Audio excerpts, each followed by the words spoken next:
Last week, the US released the 2020 census, and it was the 24th one, I believe, since 1790. And there were some interesting things that came out of this census. It showed the slowest population growth potentially in US history, but it also moved several electoral and congressional seats in places like California and New York to red and purple states like Arizona, Texas, and Florida. Now there's lawsuits about the accuracy of the census. Democrats underperformed, excuse me, in a special election in Texas, and critics of this census think that minorities were undercounted and underrepresented.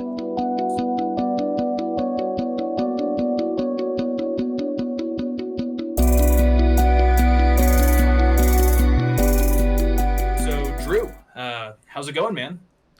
Good, man. Good. I'm doing well. It's getting hot here in California, at least down where I am. I'm ready for the summer. But yeah, I mean, the census, it's a big deal. It happens every 10 years. And obviously, last year was 2020, which was a strange year to do a census, right? A strange time to force people to walk to other people's doors and have them fill out things in the midst of a pandemic. It was a little weird. So, you know, there was a lot of discussion around the census, and there was a politicized issue around the native citizenship question on the census. So back in 2020, there was a lot of interesting conversation around it, which we covered a little bit of. But now that we have the results of the census, and it's actually leading to changes in representation in government, I think now things are really heating up about, do people feel this was a fair census, a full census? I mean, if that can even exist at all, and what does it mean for politics going forward, or what are Democrats and Republicans going to do as a result of this? So yeah, I'm ready to dive in it, but I will say though that political scientists actually aren't that shocked. I think a lot of people see these results and think that there's this massive red wave coming or something like that. But I think that for those that follow demographic shifts and movements in politics, we're not actually seeing anything too outside of what was expected. Absolutely, yeah, you're right, and I like what you said about like how some people say like was this an accurate census or not. It's like I feel like that would be a hard thing to actually figure out because it's true, like how accurate is every census? That's something I don't know. I am definitely not a statistician involved with that stuff, but I think that is a generally broad and good question to be used. But anyways, let's just dive into kind of the background of this census. Texas gained two more seats in Congress, or two more votes in Congress and the Electoral College for the next decade. Colorado, Florida, Montana, North Carolina, and Oregon each gained one seat. And California, Illinois, Michigan, New York, Ohio, Pennsylvania, and West Virginia all lost a seat. So there's clearly been some reshuffling. To be completely honest, I'm not totally surprised about California and Texas specifically, because California has seen not a decline, but somewhat of a no net gain in terms of population, in terms of other years and compared. And a lot of people have gone to other states. And the pandemic kind of began that movement of people out of urban areas. So I'm not really particularly surprised that Texas gained two more votes, to be honest. But what are your thoughts kind of on this initial just outcome? Yeah, I mean, the California, like the increase in Texas is what I expected. I mean, even just anecdotally, I know multiple people that have moved from California to Texas. Now that is anecdotal, but if you look at trends, a lot of people figured Texas was going to grow. It grew 4 million people in the last 10 years, um, and and I think the expectation was that California would not gain a seat. I don't know if people knew that like it was going to lose a seat per se, but it certainly wasn't going to gain a seat. I think that is because of how expensive California is. I think it's fair to criticize that. Yeah, it's expensive to move to California. It's expensive to live in California, and a lot of people have decided to move to other states to live cheaper. And Texas is one of them. And a lot of people are doing that. I'm interested to see, though, that there is not a gain in Arizona. Like, there's a couple other states where I'm like, and I think a lot of other analysts had expected more out of, like, Arizona growing. New York is really interesting because they lost their seat by only, like, 89 people. So that easily could have been an accounting error. Not saying it was. I'm definitely not saying it was, but it easily could have been the idea that, hey, maybe 100 people just didn't fill out the census, and now you lose an entire congressional seat, right? So that's got to be frustrating for people in New York to lose a seat by 89 people. But it's I think one is there's a couple things to look at here, and I definitely want to start out that we have to first eliminate some of the narratives I'm seeing like on YouTube posts. Like I see a ton of people that are saying like, this proves that Joe Biden didn't win because red states are gaining and blue states are declining. How does that? And it's like, okay, first of all, not every person that's moving to these states is automatically a Republican or a Democrat. Two is, the way the census operates is nothing like how voting works. Like I saw one person say, how can they get a census wrong but then say that the 2020 was the most accurate or super accurate? Again, two different agencies, two different means of counting things completely. Like, like one has a polling system with thousands of poll workers at each poll site, whereas census is done completely differently and every 10 years. So I just want to start by getting away from some like narratives that are saying that this is somehow a red wave or something, that it's like, okay, let's look at some stuff first before we just start assuming that Republicans are just growing in numbers and Democrats are declining. I don't think that's actually the case. Yeah, very good point. Very good point. And to be completely honest, like I have no evidence to back this up, but to me, at least from what I've been reading and seeing, it seems like the election was actually probably more secure than this census in a lot of ways. Like in terms of actually getting good data out there. You know what I mean? Like it seems like there's more questions for a rational person involving the census than the election, I guess is what I mean. But I am not going to go down that rabbit hole right now until maybe a little later, but we'll see. But yeah, I agree with you as well, is that just because a state gained a seat or two doesn't just mean out of nowhere that it's going Republican. Right. Anecdotally, again, like a lot of the people that I also know a decent amount of people that have moved to Texas and Florida, like specifically. And these people are not some, MAGA hat wearing Trump supporter. Right. They're usually a little more centrist or maybe even libertarian leaning. Because like, at least again, anecdotally, for me, it seems like a lot of people were kind of disheartened by the pandemic and also some of these like big government responses in states like California. And a lot of people said like, if it's going to be expensive and I can't work and other states are open, like this is a discussion our family needs to have. Yeah. And like, so to me, it just seems like, yeah, exactly. Like to me, it seems like a lot more moderates are actually going to these states than just like far right or far left people. And so it kind of makes this a more complicated thing.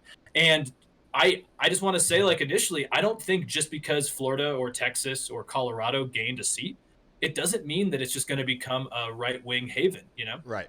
Now, it does. Now, it does put Republicans in a better position in the midterms. Let's be real, right? So, like, again, the flip side is, yeah, I mean, there are now more seats to be had in Republican leading states. And the issue I want to get to next is who decides what the district looks like. So it certainly isn't like Texas and Florida, certainly is advantageous for Republicans. They already did better than expected in 2020 with the House, even though the Democrats maintained control of the House, not by much. They are looking better to take back the House of Representatives in the 2022 midterm. It's something that happens a lot in midterms anyway, right? If you have like a full party government, usually in the midterms, it swings back to the other, at least in the House. We see that all the time. And so this does put Republicans in a better position to take back the House in 22. I think it's highly likely they will. So certainly in the short term to the midterms, I could see a Republican strategist being like, ooh, sweet, we picked up some seats. But this does not mean that this applies to a long-term trend as like overall public policy positions, or even like we said, like it doesn't mean that these are red states forever now. I mean, the Democrat, like just because Texas is gaining people they could be gaining a lot of left-leaning people or moderate people that might, like Matthew McConaughey. But then let's get into, the other thing that's important to remember is the census decides, okay, now you have to, like we've decided, like based on the numbers, this state requires more representatives. But now it's up to the legislature in the state or sometimes a third-party commission to draw that district. They actually have to draw the district out. They have to figure out, how do we fit this guy in? Because and so that figuring out that puzzle piece often is left to the legislature, and the legislature in Texas and Florida and among others is very Republican. So there's a high chance that these districts will be gerrymandered to be Republican. Right. And that is a serious concern because I just remember seeing Dan Crenshaw, Houston representative, someone who's definitely soured in my opinions over the last year. But if you look at his district, it is like it looks like a mountain range out of Switzerland. I want to see it. Let's demonstrate. Yeah, Crenshaw yeah, pull that district. up. Like it looks like it was doctored. Like, Oh and yeah. I'm not much of a tinfoil hat guy, but yeah, it was clearly not just proportionally developed. But look at that thing. Yeah, I so mean, Texas District 2, it's like, okay, so it's part of Houston, goes up around the left, all the way around the airport, and then over here in this area. Yeah, I mean, it's obvious that there's an intent, right? The intent is yes, probably to those are probably wealthier, whiter suburbs of Houston that he can right. hold handedly, and they probably avoid lower income, more minority based districts. That's, so like to someone that follows politics, this is like politics 101. But to someone who's not familiar, this is why you can never get out an incumbent in some of these districts, is because the legislature is given the legal authority to draw the district, and they're going to draw it in a way that keeps them in power.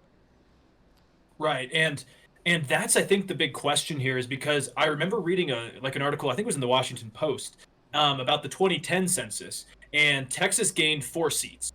And it was mainly because of Hispanic voters and Hispanic growth. Yet no Hispanic members were added to the congressional delegation because districts were basically just like redrawn to diminish the power of these communities because they were all either lumped into different ones, separated, whatever like that. And so that to me actually, if I had one big like fascinating take from this 2020 census, would be that we're seeing something interesting is these states where like that either gained a seat except for Arizona, because Arizona, Texas, and Florida, they have large percentages of Latino voters. Texas, I want to say, is like according to the Washington Post, it's 40% in Texas, 26% in Florida, and 32% in Arizona. And so I would imagine these numbers have grown since the 2010 census. Right. And the thing is that there's an argument that these people were underrepresented. And so, like, because of what you mentioned earlier, the citizenship question. And so then it brings up kind of this 2010 issue again, which is so basically Trump, wanted to push for having a question like, are you a citizen or are you not? And it's going to scare away people that could potentially be having some issues with being a legal status in the United States. And so they're less likely to answer, even if they're legal. There's a fear. And I remember working for campaigns back in Orange County when we were going to Chapman. And there were a lot of Latino doors we knocked on, and they just didn't want anything to do with it. And because there's somewhat of I think, a fear. And so that brings up a question is how, like some of these states, even if these Latinos did answer the census or not, their population is growing. But are these people going to be represented in it? Or are these states going to, keep gerrymandering Republican districts that don't represent the people? And I think that might be one of the biggest like issues with this. And then mixing in the gerrymandering, especially in, legislatures that are controlled by Republicans in these states, it could be interesting. So let's see. I had and you make a good point, and there is also a counter argument that I've heard, which I think does perhaps play into it. It's not the sole reason, but one is I think overall like that conversation of like adding that citizen question, and again that goes way deeper than it sounds. We did an episode on it, I believe, or at least mentioned it in an episode. But like you said, like you could have someone that is a legal citizen, but perhaps their family member in the same household is not. Then they would have to write that in the census that, hi, I'm a citizen, but they're not. And they were worried. People were worried that like, well, I might be fine, but I don't want to rat out, or risk any harm to my family members or anyone else in my household. But I also do think that the massive media conversation around it could also have also scared people too. I think it's fair to say when you have a massive conversation about should Latinos or should certain Latinos be scared of this question, perhaps they weren't until they heard that conversation. So that's a part of it is too. I will extend that part of it. But yeah, I mean, it plays into both sides, though. I mean, I remember hearing that conversation and how, the conversation was only around, the democratic cities and states, you know, they're saying all this and they're worried about their Latino voters or whatever. And it's like, yeah, well, it actually prevented Arizona from getting a seat. Like, you're not counting people in Republican states that are Latino. And again, like we've had conversations before, why are you assuming that Latinos all vote Democrat? I mean, we're finding out that there's a lot of similarities, especially culturally, with like older conservative Catholic Latinos and the conservative party. So again, it's this weird thing where like, Republicans like don't want Latino voters, I guess, or don't want to count them, or at least perhaps that's the result of all that conversation on the census.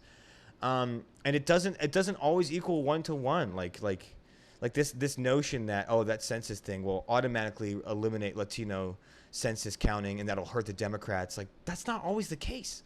And so, but that certainly has added that conversation that this census might be skewed on top of the pandemic, where a lot of, especially really urban cities, like really dense cities, they had to completely do the census in different ways. They weren't allowed to just walk up to people's doors and hand them a census. I filled mine out in the mail, and I tell you, I almost forgot about it. I'll be honest, I almost forgot about it until I was like, oh shoot, like I saw some ad that's like, please fill out the census, and I was like, yeah, that's right, that's been sitting on my like mail pile by my kitchen for like 3 weeks, right? So yeah, I can see how people didn't fill it out. I could see how it's probably a tad inaccurate. I also understand how it's probably a tad inaccurate every time, but I have to imagine with the hyper politicization of that one question on top of the limitations of the census workers in 2020, I can see how it would be perhaps inaccurate. And what we're seeing as a result of that is almost immediately after the results, there is litigation, there's lawsuits. And this is something that happens all the time, but we're seeing it now incredibly quickly. That the Democrats especially have already started lawsuits against the census redistricting in a lot of these states for that reason. They're claiming that the census was inaccurate. Yeah, absolutely. Do you think that's gonna fly? Which part, the lawsuits or? Yeah, like, do you think the lawsuits have any weight? Yeah, I was actually looking into this because, like, okay, to kind of answer that question, to go back to the lawsuits, they could technically, from what I gathered, they could do another census in 2025, but it would not impact congressional seats. But it could potentially be more accurate. But this was the most expensive census in U.S. history. Wow. I think it costed about $16 billion. I have the number here somewhere, but yeah, $15.6 billion. And so basically the Constitution is unclear about this, but there's a lot of legal experts, more on the left, that do think that they could do kind of a mid-decade census that would at least maybe give a better idea of the numbers in the country, though it wouldn't actually impact elections or anything like that.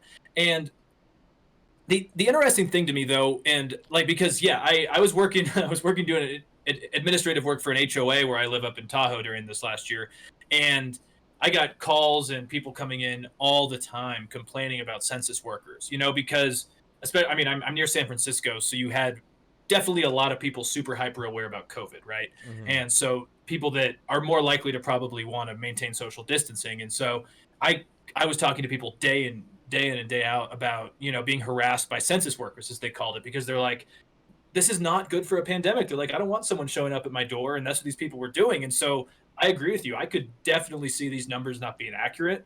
But then again, in a normal year, I don't know how much more accurate they actually are, to be completely honest, because I think people are always lazy about doing this stuff.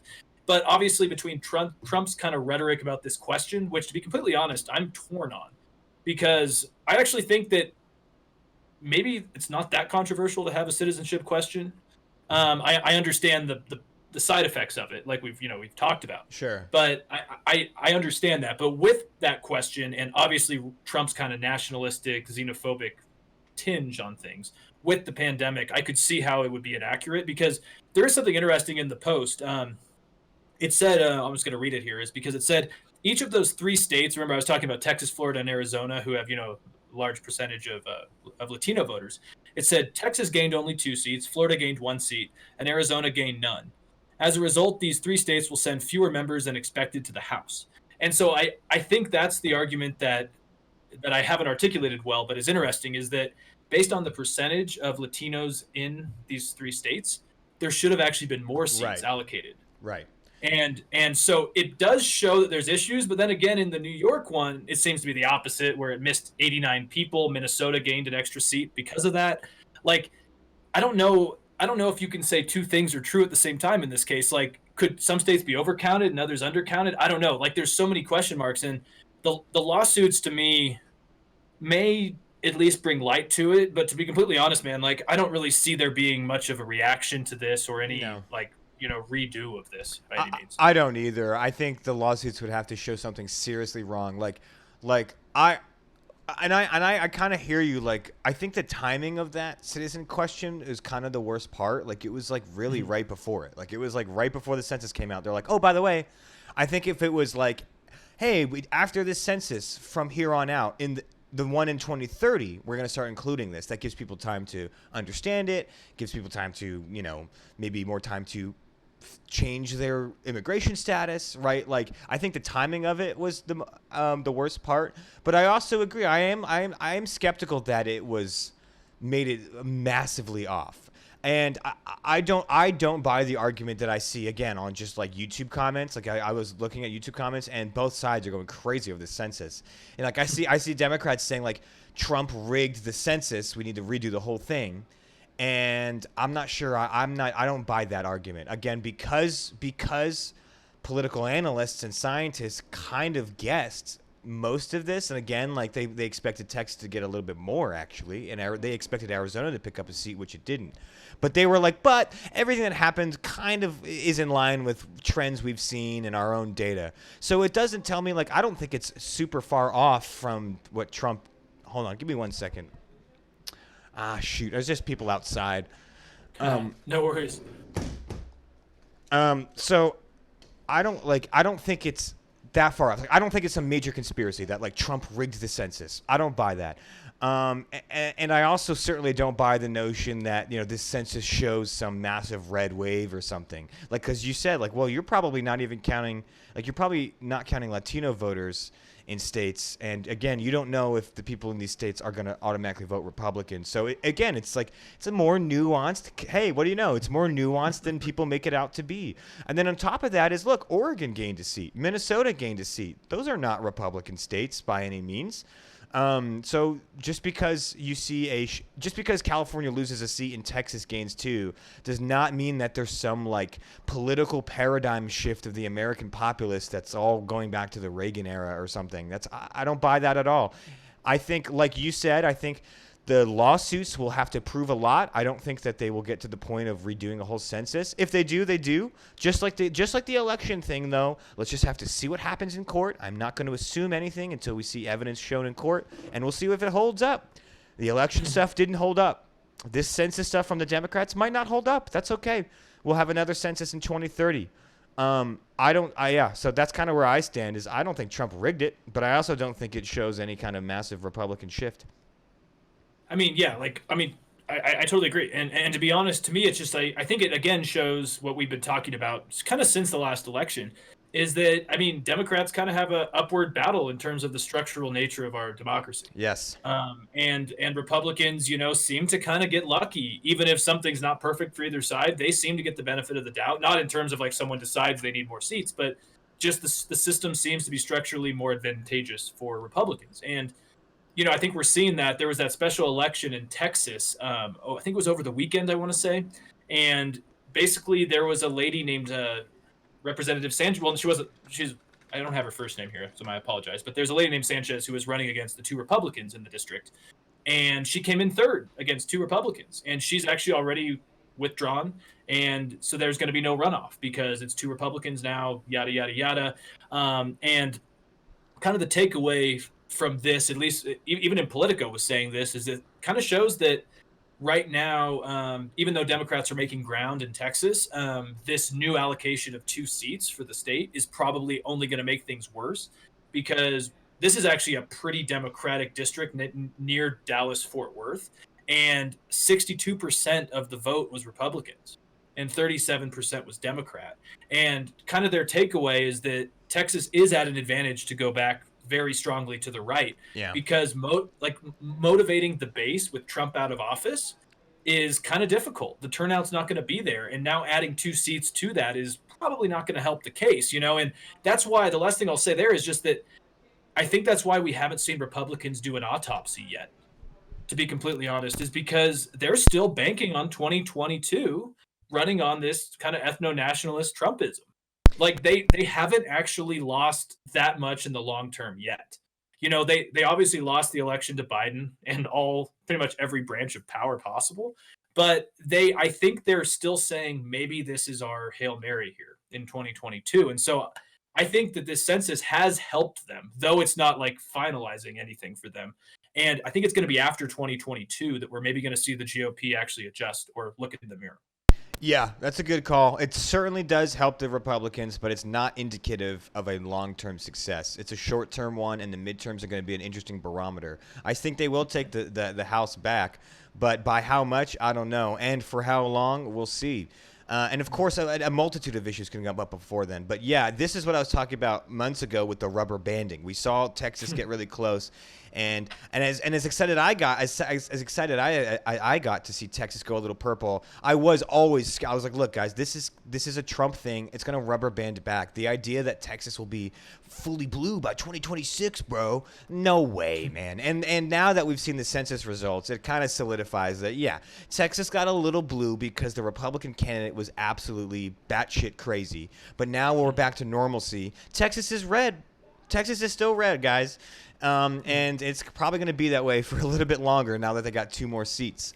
But anyway, it just goes to show that the census is something super complex. I have thought that perhaps maybe we should do the census more often, like maybe every 5 years. Like I know that you said that there's that weird legal thing where they could do it in the 5-year point, but not redistrict. I could see us just doing it every 5 years in general. Maybe that's too expensive. I don't know. But it would be too expensive. Yeah.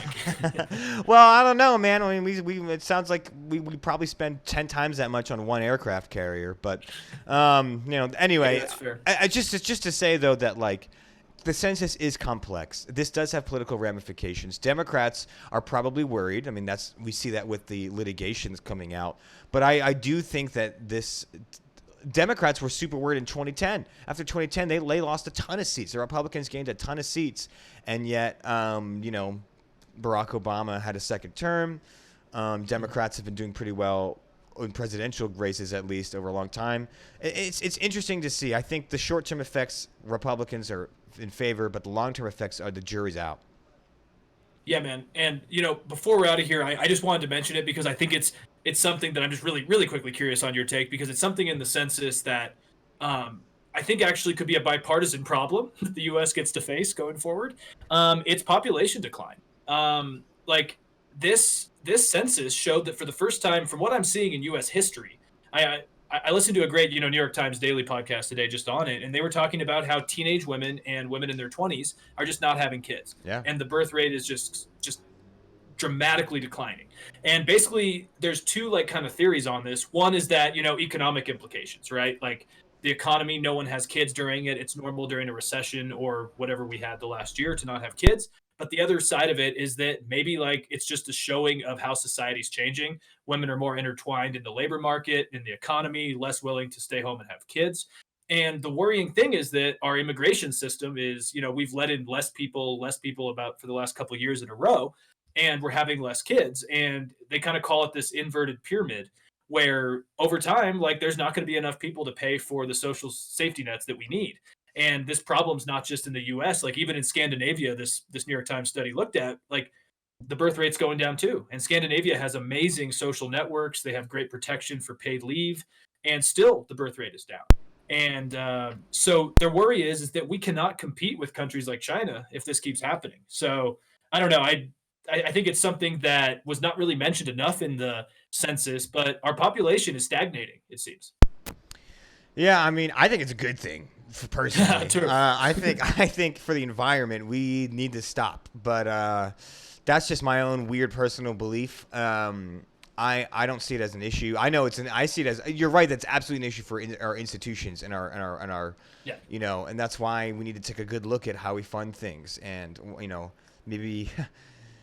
maybe really, maybe, maybe don't tie healthcare to employers, or maybe I don't know, maybe have a generational wealth tax. I don't know. That's a controversial topic, but I have seen the same thing, right? And the reality is, one is the pandemic. We've seen a massive baby bust, the opposite of a boom, a massive baby bust because of the pandemic. I understand that people don't want to bring a child into the world when you're stressed about surviving in the next week, and your job was lost because you worked in the tourism industry, right? Why would you want to bring a kid into this world? And then on top of that, I think in general, cultural shifts with my generation, millennials and below. I think now even Gen Zers are getting to like age of having kids, like early 20s.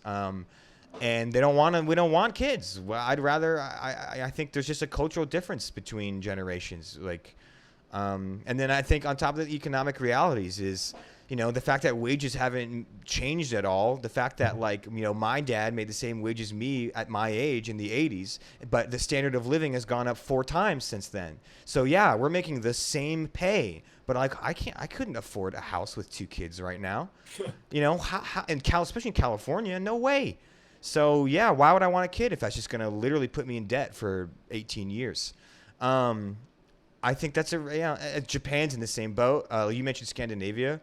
It's something to be. I guess it's a weird thing, but I see the problem, but I don't want to be the change to fix it. The change to fix it would be oh, then I should just have a bunch of kids. And hell no, man, come on. I don't know. I don't know what you want from me. No, I mean, absolutely, man. And yeah, I actually think just the pragmatic approach to it would be that maybe the view of what the U.S.'s role in the world will change. We've always been this one with just an influx of people, growth, and maybe the U.S. is no longer growing. And I agree with you. The one positive thing is, just to cap that off, is that China did their census, in 2020 as well. And the Chinese government tried to cover it up now. But the Chinese census showed the same thing. Population decline. Younger people are not having kids. China's freaking out because it was in 2025 they thought that was going to happen. It's early. And I think you're right. It shows a cultural shift. I think actually pornography and all these other things also are not helping. I think younger people just don't have sex as much, to be completely honest. And with education and the pandemic and contraceptives, just kind of everything put together, it's probably a trend that's going to be here to stay. And you're right. Unless you're a very lucky millennial, it'd be hard to afford a house and 2 kids and all that bullshit. So yeah. Yeah, I think the last thing is, well, I think it's a little off topic, but it does make me think that if we're declining population, then I think we should be more willing to open up immigration. I think people forget that the periods of large economic boom in America have also come hand in hand with large immigration swells. Turn of the century, post World War II. I mean, big economic booms were accompanied by immigration booms. It's not, and so I think this idea that immigration will somehow be a drag in our economy is, and threaten our population is actually it's completely the opposite. I think it would be beneficial for American economy to allow immigration, especially if that's the case, especially if our population is declining. We literally just need more people to pay into the system so that we can have our social welfare. Then let's get more people to pay into the system. I mean, I don't know, what the hell. But it's kind of a different topic, but yeah. No, I mean, there is one thing that we can just full circle back to the census here, is that immigration's down. Still minorities from one way or another are being undercounted. And we do need to have a conversation about what the future of our country is. And so a census is crucial. I agree with you that it should probably happen more frequently, because I don't think every 10 years is really a great way to keep tabs on the population. But again, it's expensive and there's political issues on both sides of it. I don't think New York was screwed, 89 seats, Minnesota gained them. I don't know, but you're right. I think there's a conversation about population because it comes in these cycles. We do need people, countries need people to work, especially if your population is aging. So yeah, it'll be interesting to see. The census, the census is going to be controversial. I could see there being a conversation about trying to redo it, especially as how divided we are for different reasons. But time will tell with that one. Yeah, anyways, you guys can find us as usual on Apple Podcasts, Spotify, I guess iTunes. I don't know if they really do podcasts anymore. All those third-party sites, YouTube, here on Twitch, usually Tuesdays at 5 p.m. Pacific time. And let us know your thoughts. Was the census accurate? Was it not? Are you happy to see these shifts? Are you moving to Texas? I heard Austin's cool. I don't know. But yeah, let us know. Take care, guys. Bye.